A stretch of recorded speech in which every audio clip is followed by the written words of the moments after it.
I thought that I would get the prize for the person who's come the longest distance, but I have been exceeded by Dr. Bell from Salmon Arm, British Columbia. So, Warren, I think you get the prize. I have a great respect for Physicians for Global Survival and your parent organization, the International IPPNW. Some of you I met for the last time when IPPNW held its meeting in India last year. And here we are together today at a very, not only auspicious, but I would say unprecedented moment when 2 days ago the President of the United States, no less than a figure, convened and chaired the meeting of the summit of the UN Security Council on nuclear weapons. Who would have ever thought, those of us who have worked in this field for so long, who would have ever thought that we would see the President of the United States leading the world in such a way? Well, I'm going to have a few words to say about that today.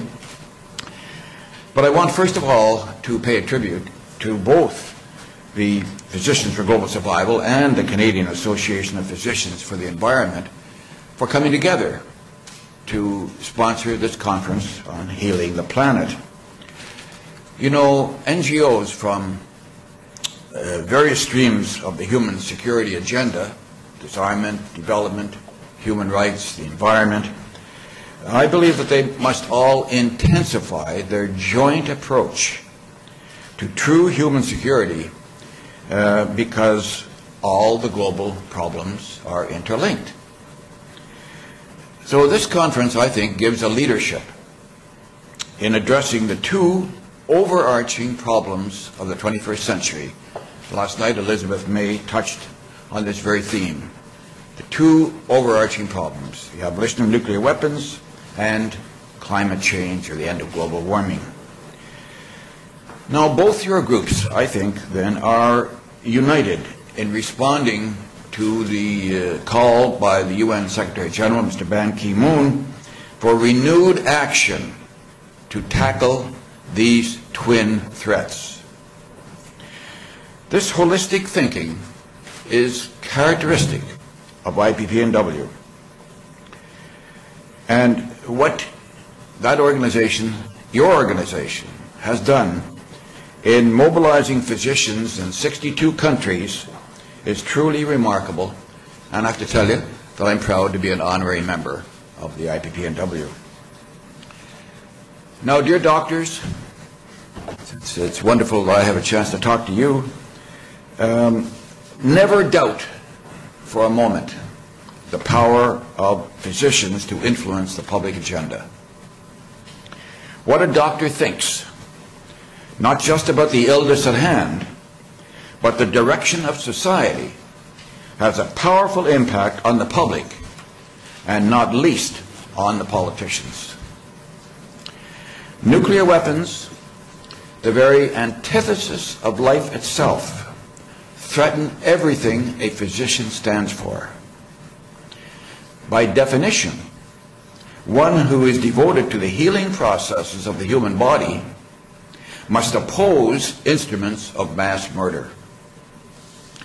Physicians must be leaders in pressing for the elimination of weapons of mass destruction.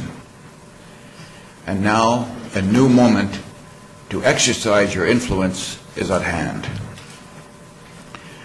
For the first time since the Hiroshima and Nagasaki explosions of 1945, the President of the United States is expressing his determination to rid the world of nuclear weapons.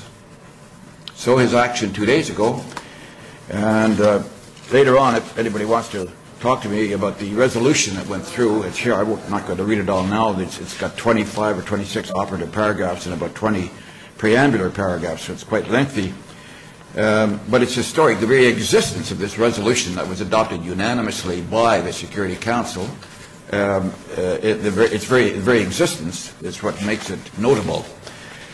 So the action by President Obama in steering this through has launched us on a new era in our long quest for the elimination of nuclear weapons. It is a moment. I don't know whether the word rejoice is right, because there's still so much longer to go, which I've got to talk about. But I, as one who's been in this field for a long, long time, I feel a new moment of energy and recognition of the historical momentum that is actually occurring in the quest to rid the world of the ultimate evil.